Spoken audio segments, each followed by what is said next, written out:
మా పిసిసి అధ్యక్షులు మహేష్ కుమార్ గౌడ్ గారి నాయకత్వంలో మా అఖిల భారత కాంగ్రెస్ కమిటీ సంబంధించి రాష్ట్ర ఇన్ఛార్జ్ మీనాక్షి నటరాజన్ గారి ఆధ్వర్యంలో ముఖ్యమంత్రి గౌరవనీయులు రేవంత్ రెడ్డి గారు, ఉప ముఖ్యమంత్రి గారు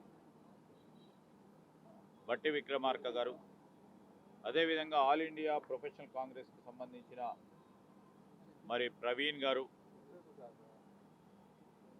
సహచర గౌరవ మంత్రివర్యులు, అదేవిధంగా మాజీ పిసి అధ్యక్షులు, పిసిసికి సంబంధించిన కార్యవర్గ సభ్యులు, జిల్లా కాంగ్రెస్ అధ్యక్షులు, పట్టణ కాంగ్రెస్ అధ్యక్షుల అందరి ఆధ్వర్యంలో ఒక ప్రధానమైన కార్యక్రమం. ప్రధానంగా ఆ రోజు మన్మోహన్ సింగ్ గారు ప్రధానమంత్రిగా ఉన్నప్పుడు సోనియా గాంధీ గారి నేతృత్వంలో జాతీయ ఉపాధి హామీ పథకానికి సంబంధించి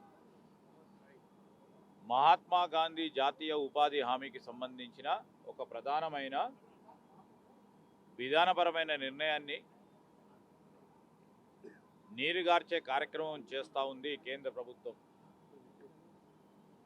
కేంద్ర ప్రభుత్వం మొదటగా 2 అంశాలు, దాంట్లో పిసిసి అధ్యక్షుల వారు కానీ, ముఖ్యమంత్రి గారు కానీ, మీనాక్షి నటరాజన్ గారు కానీ యావత్ రాష్ట్రానికి సంబంధించి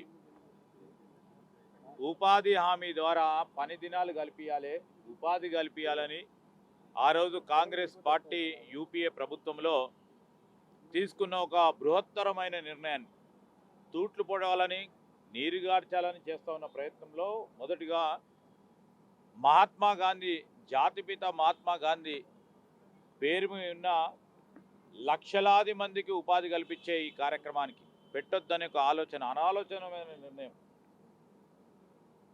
ఇంకో దాంట్లో ప్రధానంగా ఉపాధి హామీ పథకం ఏ ఆబ్జెక్టివ్తోనైతే, ఏ లక్ష్యంతోనైతే ఆ రోజు యూపీఏ ప్రభుత్వం తీసుకున్నదో కనీస పని దినాలు కల్పించాలని, కల్పించి వారికి అండగా ఆసరగా నిలబడాలి ఆ పేద వర్గాలకు సంబంధించిన ప్రజలకని, ప్రత్యేకించి గ్రామీణ ప్రాంతాలకు సంబంధించి వారు వలసలకు పోకుండా కనీసం పని దినాలు కల్పించి ఆ పని దినాలకు అనుగుణంగా వారికి వేతనాలు ఇవ్వాలని ఆలోచన చేసిన మొట్టమొదటి మొత్తం యావత్ ప్రపంచంలో తీసుకున్న ఒక ప్రధానమైన నిర్ణయం. ఈరోజు కేంద్ర ప్రభుత్వం ఏమీ ఆలోచన చేస్తూ ఉంది, ఉపాధి హామీని మొత్తం తీసేయాలనే ఒక ప్రయత్నంలో మొదటి అడిగేసింది. కేంద్ర ప్రభుత్వం సింహశాతం నిధులు ఇవ్వాలి, కానీ ఈరోజు దాంట్లో కూడా 40% రాష్ట్ర ప్రభుత్వాలు పెట్టుకోవాలని, కేవలం మేము 60% వరకే పరిమితమవుతామని, ఈ పని దినాలు కల్పించడంలో మేము మా వంతు పాత్ర ఉండనీయము, రాబోయే కాలంలో మొత్తం తీసేస్తామని, ఉపాధి హామీ ద్వారా పని పొందుతూ ఉన్న, ఉపాధి పొందుతూ ఉన్న లక్షలాది మంది, ఉదాహరణకి తెలంగాణ రాష్ట్రంలో ఈరోజు ఉపాధి లేకుండా ఉండే ప్రమాదం ఉంది. దీన్ని అధిగమించాలంటే ఈరోజు ఖచ్చితంగా ప్రజల వద్దకు తీసుకెళ్ళాలి. కేంద్ర ప్రభుత్వం చేస్తూ ఉన్న ఈ తప్పును సవరించాలి. కేంద్ర ప్రభుత్వం వెంటనే వారు తీసుకున్న నిర్ణయాన్ని వెనుకకు తీసుకోవాలని గట్టి డిమాండ్తో జిల్లాల వ్యాప్తంగా, మండలాల వ్యాప్తంగా నిరసనలు తెలియజేయాలి. ఈరోజు జాతీయ ఉపాధి హామీ ద్వారా ఉపాధి పొందుతూ ఉన్న ఆ కార్మికుల వెనకాల, ఆ పేదవారి వెనకాల కాంగ్రెస్ పార్టీ అండగా నిలబడుతుందని ఒక సందేశాన్ని ఇవ్వాలి. తద్వారా కేంద్ర ప్రభుత్వం వారు తీసుకున్న నిర్ణయం వాపసు తీసుకునే విధంగా మనం ప్రణాళిక సిద్ధం చేసుకొని మరి ప్రజల వద్దకు వెళ్ళాలని పిలుపునివ్వటం జరిగింది. మున్సిపల్ ఎన్నికలు ఉన్నాయి, ఈ టైంలో నిర్ణయం కరెక్ట్ అంటారా?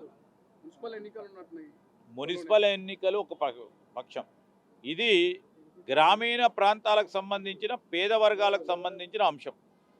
దానికి దీనికి ఏం సంబంధం లేదు. ఈరోజు గ్రామీణ ప్రాంతంలో ఉన్న పేదరికం నిర్మూలన చేయాలని తీసుకున్న ఒక ప్రధానమైన నిర్ణయానికి సంబంధించిన అంశం. పేదరిక నిర్మూలన చేయాలంటే అక్కడ ఉన్న గ్రామీణ ప్రాంతంలో ఉన్న నిరుపేదలకి ఉపాధి కల్పించాలి.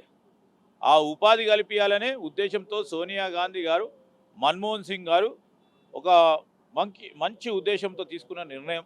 ఇది గ్రామీణ ప్రాంతానికి సంబంధించి అంశం కనుక దాంట్లో ఏమి ఇబ్బంది లేదు. అసలైన తొలి వెలుగు. ఫాలో వాట్సాప్ @తొలి వెలుగు official.